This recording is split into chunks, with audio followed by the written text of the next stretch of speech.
Hello student, आज हम आपको कक्षा 12 इंटरमीडिएट फाइनल के भौतिक विज्ञान के पहले चैप्टर यानी पहले पार्ट जिसका नाम है वैद्युत क्षेत्र तथा कूलाम का नियम के बारे में आपको पढ़ाएंगे, उसकी चर्चा करेंगे। तो ध्यान दीजिएगा, सबसे पहले हम पार्ट से ही चलते हैं। तो पार्ट से चलने के लिए सबसे पहले वैद्युत क्षेत्र लिखा गया है। अब वैद्युत क्षेत्र के बारे में जानते हैं, वैद्युत क्षेत्र क्या होता है, वैद्युत क्षेत्र किसे कहते हैं। तो ध्यान दीजिएगा, वैद्युत क्षेत्र क्या है? किसी चालक के चारों ओर का वह क्षेत्र जिसमें किसी अन्य चालक को ले जाने पर या किसी वैद्युत चालक को ले जाने पर वह एक बल का अनुभव करता है, तो उस क्षेत्र को हम वैद्युत क्षेत्र कहते हैं। आइए आपको समझाते हैं किस प्रकार से। देखिएगा, मान लीजिए एक चालक जो तार है जिसमें वैद्युत धारा का प्रवाह संभव है, मान लीजिए इसमें धारा I प्रवाहित हो रही है। अब देखेंगे कि आप अगर इसके आसपास अपनी उंगली ले जाते हैं तो क्या करता है? अपनी ओर आकर्षित करता है। इसका मतलब कि यहाँ पर आप अपनी उंगली ले जा रहे हैं तो आकर्षित कर रहा है ना, तो आपकी उंगली यानी मनुष्य का शरीर भी विद्युत का चालक होता है।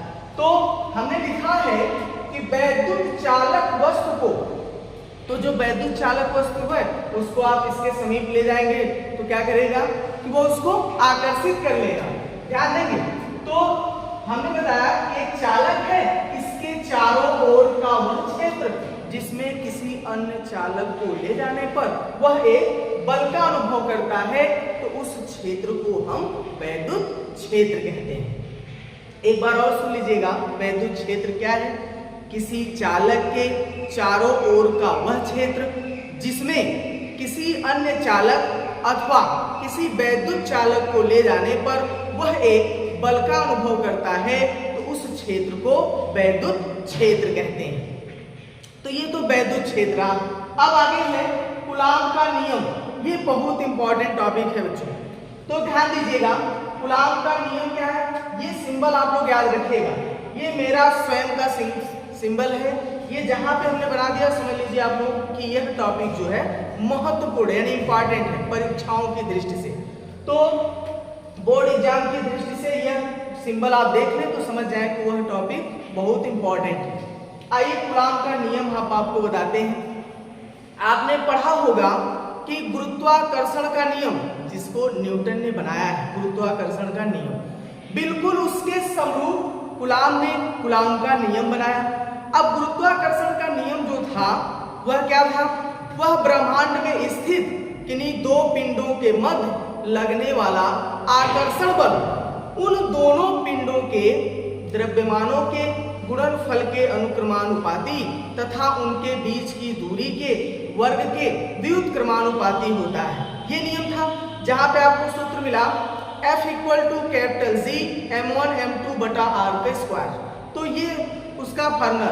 अब उसी के समरूप कूलाम ने अपना नियम बनाया। आइए देखते हैं किस प्रकार से।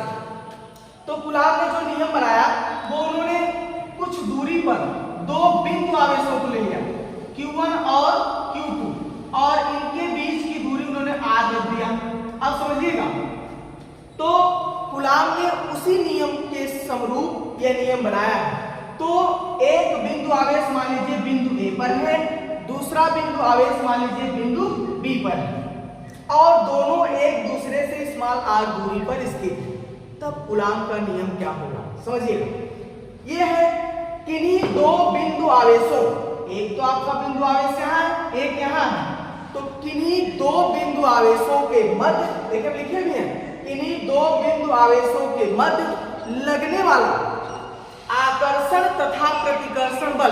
अब आप कहेंगे सर वहां आकर्षण बल था, यहाँ आकर्षण और प्रतिकर्षण दोनों बल है।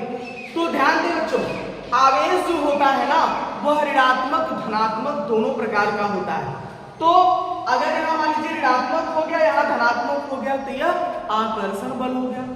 अगर यहाँ पे धनात्मक और यहाँ पे धनात्मक हो गया तो दोनों के बीच प्रतिकर्षण बल लग जाएगा। अगर दोनों ऋणात्मक होंगे तब भी प्रतिकर्षण बल लग जाएगा, यानी एक धनात्मक एक ऋणात्मक तो आकर्षण यदि दोनों ऋणात्मक तो प्रतिकर्षण बल, अगर दोनों धनात्मक तो भी प्रतिकर्षण बल लगेगा। आइए देखते हैं।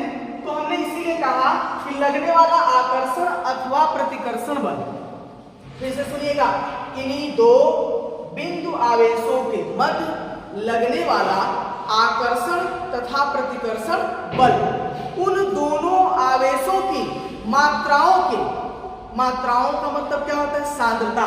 मान लीजिए मात्रा जो आवेश की होती है वह पिछले आप कक्षा 10 में पढ़ चुके होंगे। आवेश को हम जो उसकी यूनिट है, जो उसका मात्रक है, उसको हम जानते हैं कूलाम होता है। तो अगर मान लीजिए 2 कूलाम हो गया और यह हो गया मान लीजिए 3 कूलाम हो गया, तो यही इसकी मात्रा है। 2 कूलाम इसका और 3 कूलाम इसका ये इसकी मात्रा है। इसीलिए कहा गया कि दोनों आवेशों की मात्राओं के गुणनफल के, यानी इन दोनों आवेशों की मात्राओं का गुणा कर दीजिए तो जो प्राप्त होता है उसी को गुणनफल कहते हैं। तो इन दोनों आवेशों की मात्राओं के गुणनफल के अनुक्रमानुपाती तथा इनके बीच की दूरी स्मॉल r है, यानी यह एक दूसरे से स्मॉल r दूरी पर स्थित है।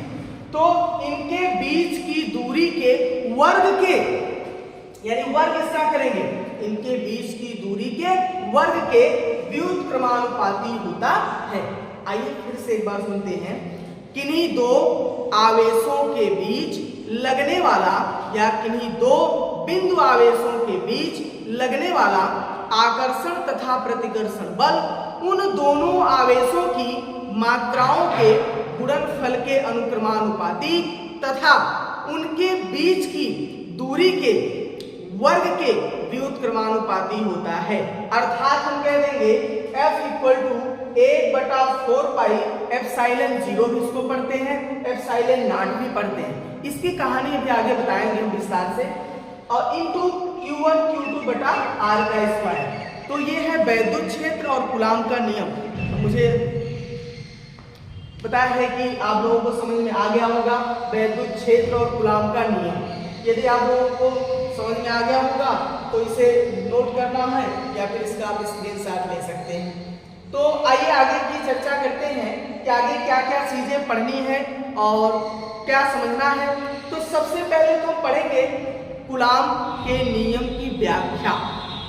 अब कूलाम के नियम की व्याख्या का मतलब ये हो गया कि जो फॉर्मूला लिखा गया है ब्रैकेट घेरे में लिखा गया है ये किस प्रकार से आता है, इसके बारे में चर्चा करेंगे।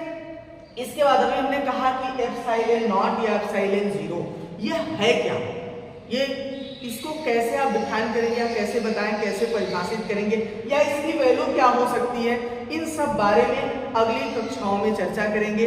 आपकी अगली कक्षा में आपको मिलेगा कूलाम के नियम की व्याख्या और एप्सिलॉन 0 का मान, मात्रक और विमा। तो आज की क्लास यहीं तक बच्चों समाप्त होती है। अगली कक्षा में बने रहने के लिए आप चैनल को सब्सक्राइब करिए और ज़्यादा से ज़्यादा वीडियो अच्छी लगी हो तो उसको शेयर करिए।